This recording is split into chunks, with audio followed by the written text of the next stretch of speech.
Bonjour, bienvenue, les titres.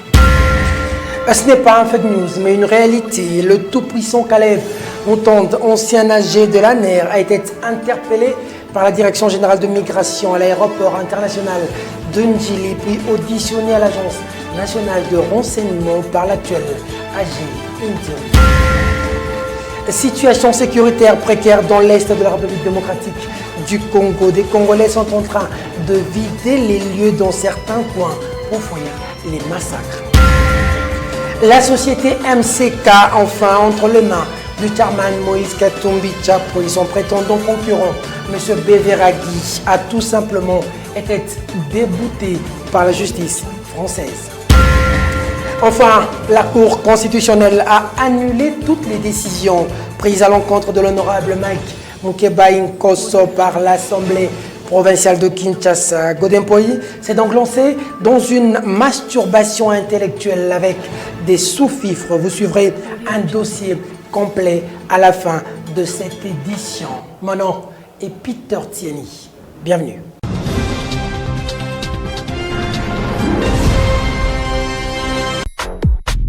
Un festival inédit, un rendez-vous d'éclat et des rigolades. C'est 22 février 2020 en la salle culturelle de l'université Belcampus à l'unité 8e rue, industriel. Annulé Fitu, AINEF en sigle, offre pour sa première édition aux Congolais le tout premier festival du rire dénommé Rio na Rio. Festival du rire.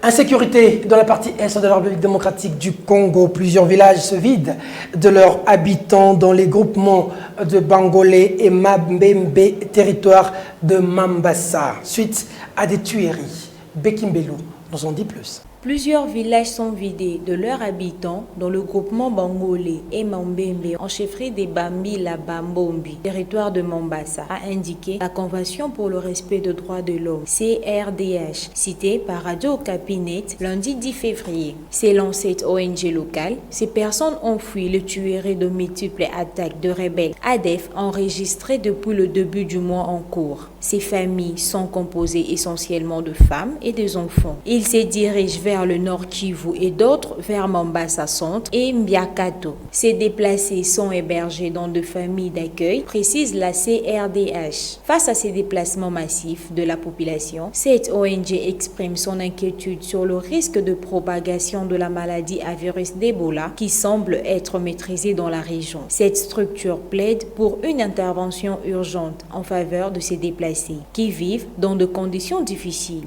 L'administrateur du territoire intérimaire Michel Angomba dit entendre le rapport de ses services spécialisés sur cette crise qui risque selon lui de provoquer une catastrophe humanitaire dans la région.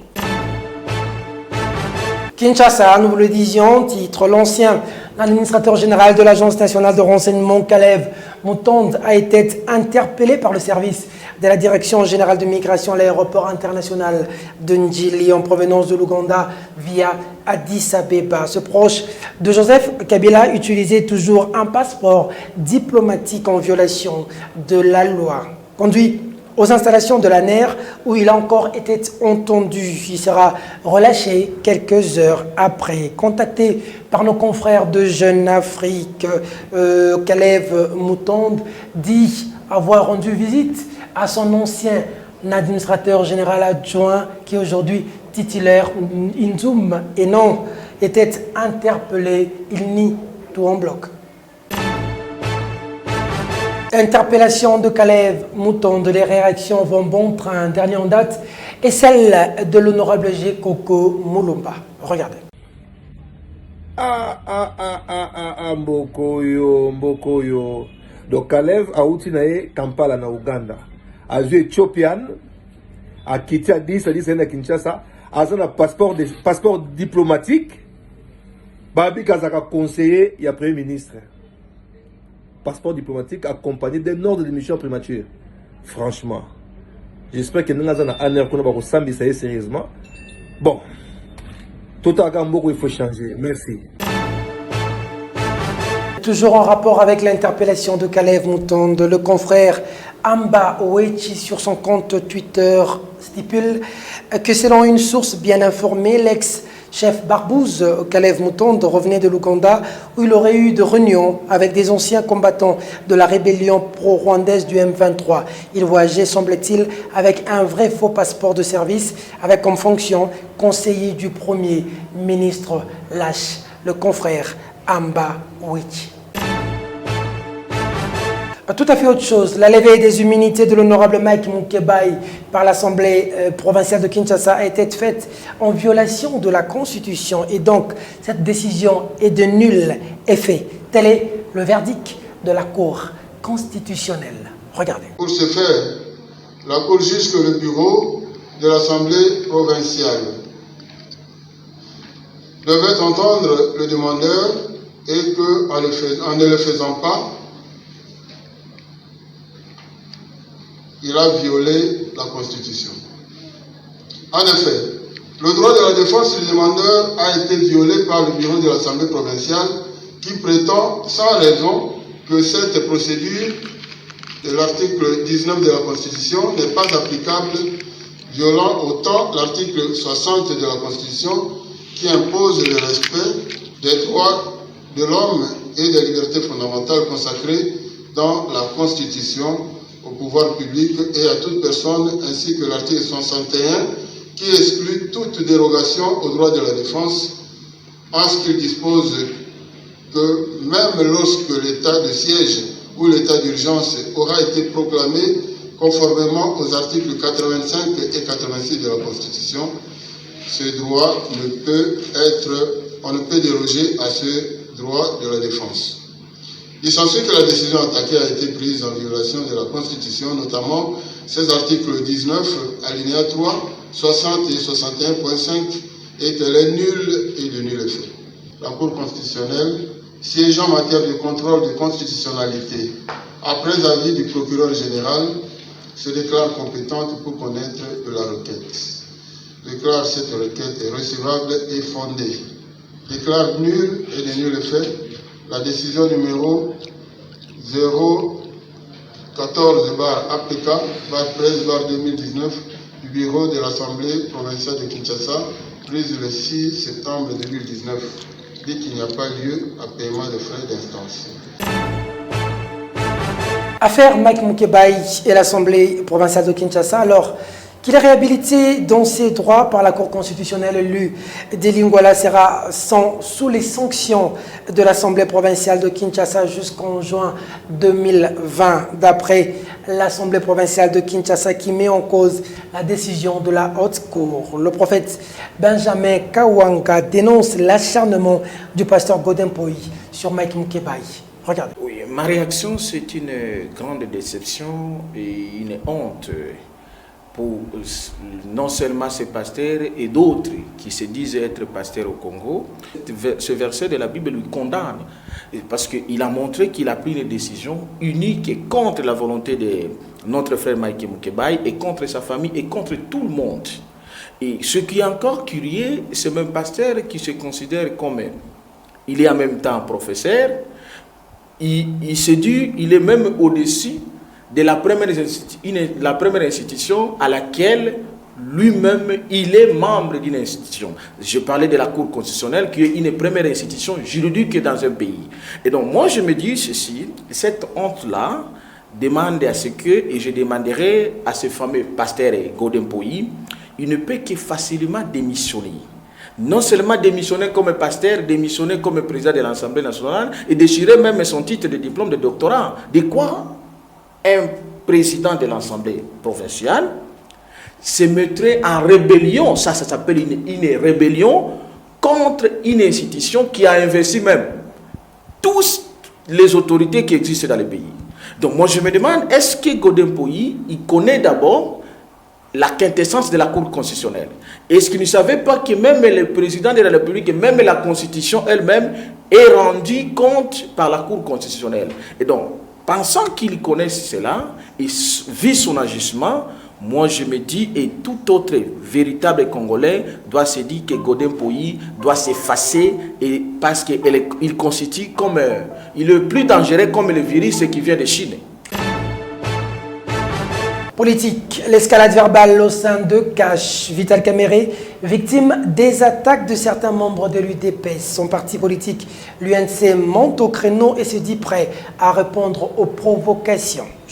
Les torchons brillent au camp pour le changement. L'Union pour la nation congolaise, UNT, de Vital Kamerhe met en garde Jean-Marc Aboud, le président AI, et Augustin Kabouya, secrétaire général de l'UDPS, sur leurs propos contre Vital Kamerhe. Selon un député de l'UNT, son parti ne veut aucunement entendre de pique de ses partenaires politiques à l'endroit de son leader. Par ailleurs, cet élu du peuple estime qu'il n'y a pas officiellement de désaccord entre l'UDPS et son principal allié UNT, mais des coups bas sont vécus entre les membres de ces formations politiques du cash. En outre, ce parti de Vital Kamerhe promet de s'organiser et de répondre à toute provocation et de vouloir et dévoiler l'apport de Kamerhe et protéger sa dignité. Pour finir, l'UNC refuse et condamne ces combats et confirme que la gestion du programme d'urgence initié par Félix Tshisekedi serait à la base de tensions entre les membres de l'UDPS et ceux de l'UNC. Rappelons que, lors d'un récent meeting, Augustin Kabouya a affirmé que son parti UDPS va évaluer ce 15 février les travaux exécutés dans le cadre du dit programme. L'avait implicitement cité Vital Kamerhe de gérer plus de 300 millions de dollars. Quelle que soit la durée de la nuit, le soleil finit par apparaître, dit-on. Moïse Katumbi vient de gagner le procès qu'il opposait à l'homme d'affaires français Pascal Beveraghi sur la cession irrégulière de son entreprise minière Mining Company du Katanga. Une escroquerie que la Cour de cassation française vient d'annuler. Juste un magnon. Après avoir réussi à s'accaparer de l'entreprise minière propre à Moïse Katumbi, Mining Company du Katanga, via un stratagème mûrement élaboré dans le laboratoire de services de sécurité de l'ancien régime Kabila, consistant à céder MCK à la société Necotrans détenue par l'homme d'affaires français Pascal Beveraghi, complice du régime Kabila, en quête d'achever économiquement Moïse Katumbi, devenu opposant gênant pendant des années où il se retrouve en exil parce qu'il n'avait pas voulu un troisième mandat pour Kabila. Après moult démarches et revendications, d'abord devant la justice congolaise, les médias, l'opinion nationale et internationale, par Moïse Katumbi qui dénonçait ces supercheries de Pascal Beveraghi qui fut un temps employé du MCK par Moïse Katumbi. Enfin, la vérité vient de triompher au pays même de Pascal Beveraghi, la France. En effet, pendant que Beveraghi ne s'attendait plus, la Cour de cassation française, dans sa chambre commerciale, financière et économique, a, dans son arrêt, rendu le mercredi 5 février 2020, décidé de débouter l'action de Necotrans, acquéreur de MCK. Une décision qui sonne comme un coup de tonnerre dans les camps Beveraghi et alliés. Entre-temps, du côté du Katanga, c'est la liesse.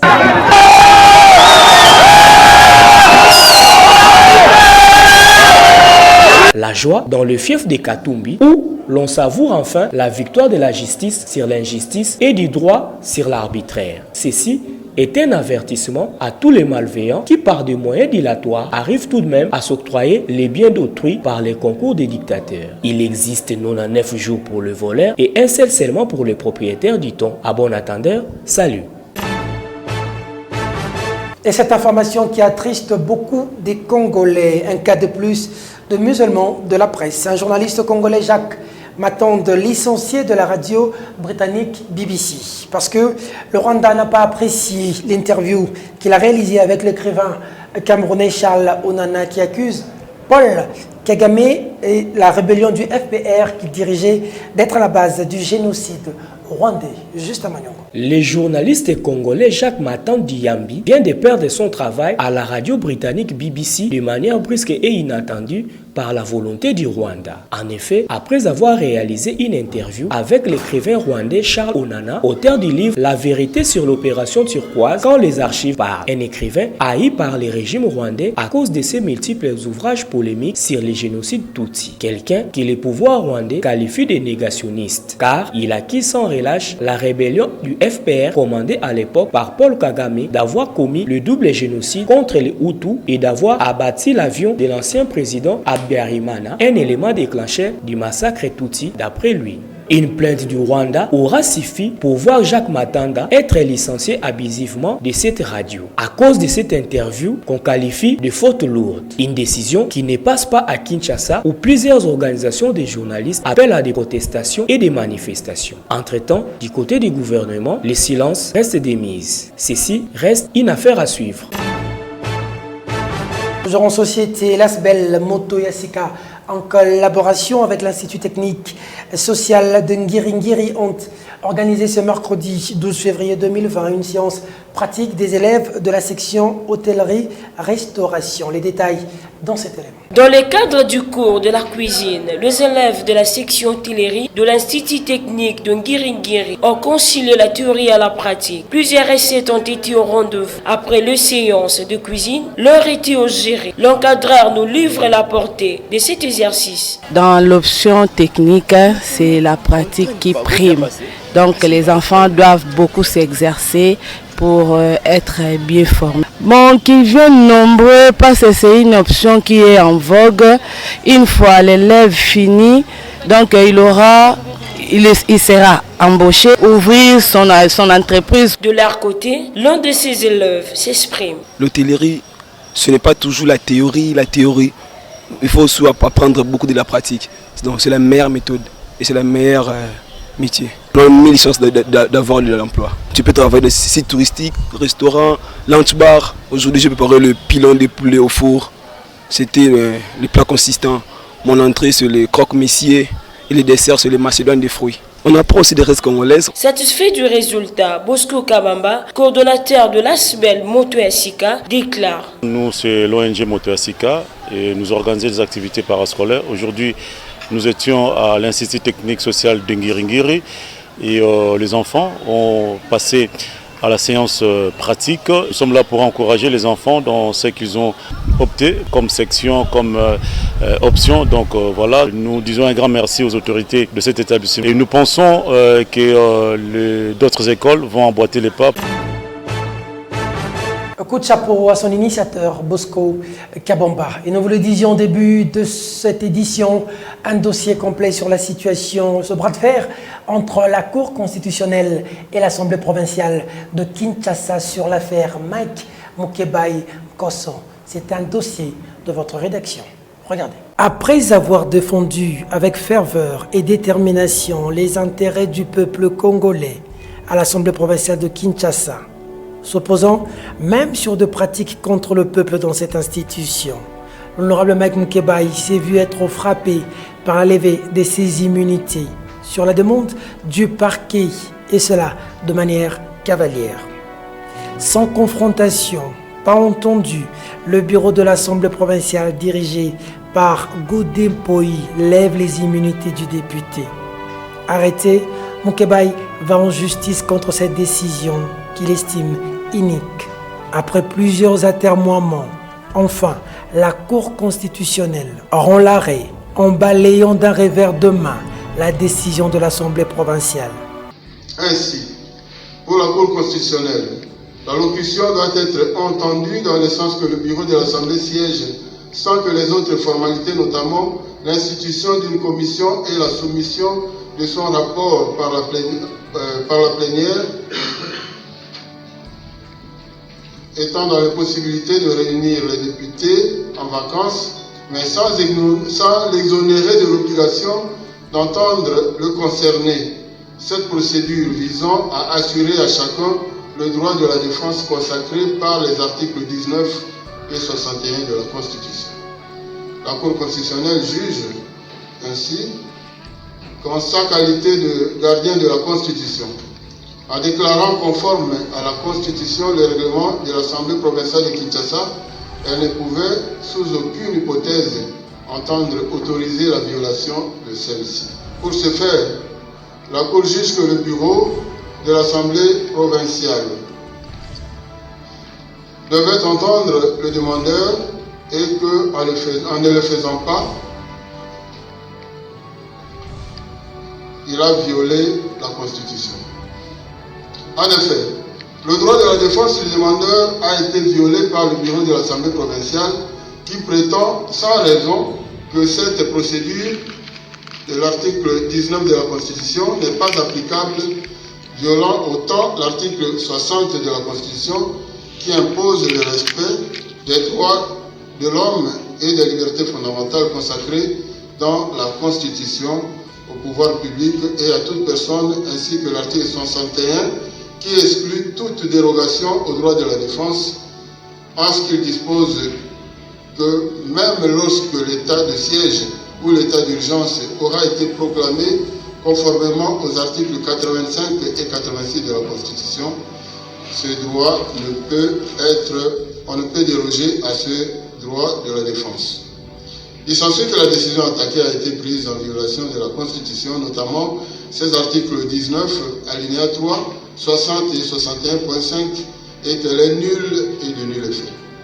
La procédure étant gratuite, au terme de l'article 96, alinéa 2 de la Constitution, et plutôt de la loi organique numéro 13/026 du 15 octobre 2013 portant organisation et fonctionnement de la Cour constitutionnelle, la Cour dira qu'il n'y aura pas lieu à paiement de frais d'instance. C'est pourquoi, vu la Constitution de la République démocratique du Congo du 18 février 2006, telle que révisée à ce jour, spécialement en ses articles 1er, 19 alinéa 3, 60 et 61.5, 150, 160 alinéa 1er, 162 alinéa 2 et 168 alinéa 2, vu la loi organique numéro 13/026 du 15 octobre 2013 portant organisation et fonctionnement de la Cour constitutionnelle, spécialement les articles 43, 88 et 96, vu le règlement intérieur de la Cour constitutionnelle, spécialement son article 91, la Cour constitutionnelle, siégeant en matière de contrôle de constitutionnalité, après avis du procureur général, se déclare compétente pour connaître de la requête. Déclare cette requête est recevable et fondée. Déclare nul et de nul effet la décision numéro 014/APK/13/2019 du bureau de l'Assemblée provinciale de Kinshasa, prise le 6 septembre 2019, dit qu'il n'y a pas lieu à paiement de frais d'instance. Dit que le présent arrêt sera signifié au parti, au président de la République, à la présidente de l'Assemblée nationale, au président du Sénat. La décision de la Cour étant inattaquable, certains avertis le savent, Godin Mpoyi aussi. Contrairement à sa sortie médiatique lors de la levée des immunités de Moukébaï. Ici, le président de l'APK va se vautrer dans sa tanière pour envoyer son majordome, un pseudo-journaliste, se faisant passer pour le porte-parole de Godin Mpoyi, en violation même de la loi sur la presse, pour raconter des hérésies. Nous ne pouvons pas accepter que la science soit associée dans un pays de plus de 80 millions d'habitants. La décision de la Cour du 6 février est entassée de plusieurs irrégularités graves. D'ailleurs, il faut le dire que la Cour constitutionnelle, à travers cette décision, est aujourd'hui au cœur d'un scandale scientifique dans cette affaire. Parce que la Constitution que nous avons, dont chacun de nous a une copie, est claire sur les matières auxquelles la Cour doit intervenir. Je vais vous aider à lire l'article 162 de la Constitution dans son alinéa 2. La Cour constitutionnelle vient de violer elle-même les lois et textes qui régissent le pays, ce en annulant une décision de l'Assemblée provinciale de Kinshasa qui, selon le précédent de la Constitution, n'est ni un acte législatif, moins encore réglementaire. Cette décision de l'Assemblée provinciale autorisant le poursuite judiciaire contre l'honorable Mike Moukébaï, cette décision de l'Assemblée provinciale qui a retenu des sanctions d'une année avec rétention des émoluments contre l'honorable Moukébaï est un acte administratif. Ce n'est ni un acte législatif, moins encore réglementaire. Et je suis en train de m'interroger au nom du quoi la Cour constitutionnelle peut aujourd'hui se permettre d'annuler une décision de l'APK qui est un acte, je rappelle, administratif. Et cela démontre que l'appareil judiciaire congolais aujourd'hui n'est pas assis sur l'équilibre du véritable droit. Le fameux porte-parole s'érige en donneur des leçons à la Cour constitutionnelle dans une langue avoisinant le français. Un monsieur visiblement avec une masse d'excréments dans un cervelet qui ne laisse sointer que des niaiseries. De manière claire, un président d'une institution va s'attaquer à une autre institution à travers laquelle il tire tout simplement sa légitimité. Absurde. Tenez, la Cour a tranché sur l'inconstitutionnalité au regard de l'article 19 et 61 de la Constitution qui veut que toute personne accusée ait le droit de se défendre, la procédure étant contradictoire, chose que les savants de l'Assemblée provinciale n'ont pas fait. Une notion élémentaire qui a malheureusement échappé à celui qui il y a peu incarné un nouvel espoir à l'Assemblée provinciale. Mais là où le bas blesse, c'est l'agitation de Godin Poi sur l'arrêt de la Cour. Que cache cet acharnement de Godé sur Moukébaï? Que gagne-t-il en usant de ce trafic au point de défier la Cour constitutionnelle en envoyant un semi-lettré pour dire des hérésies? Que gagne-t-il à maintenir Moukébaï en prison contre la loi? Que perçoit-il en violant le règlement intérieur pour priver la femme et les enfants de Moukébaï du salaire de leur père et être dans la joie?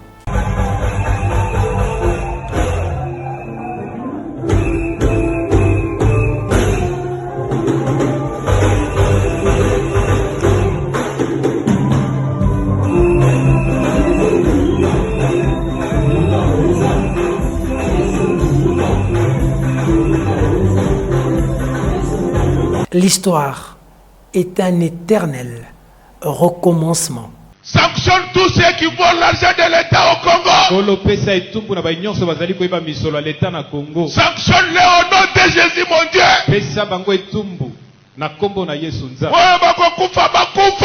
Ceux qui vont mourir, qu'ils meurent.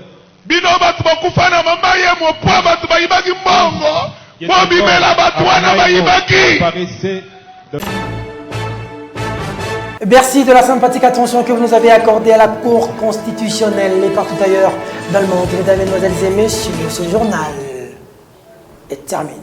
Au revoir.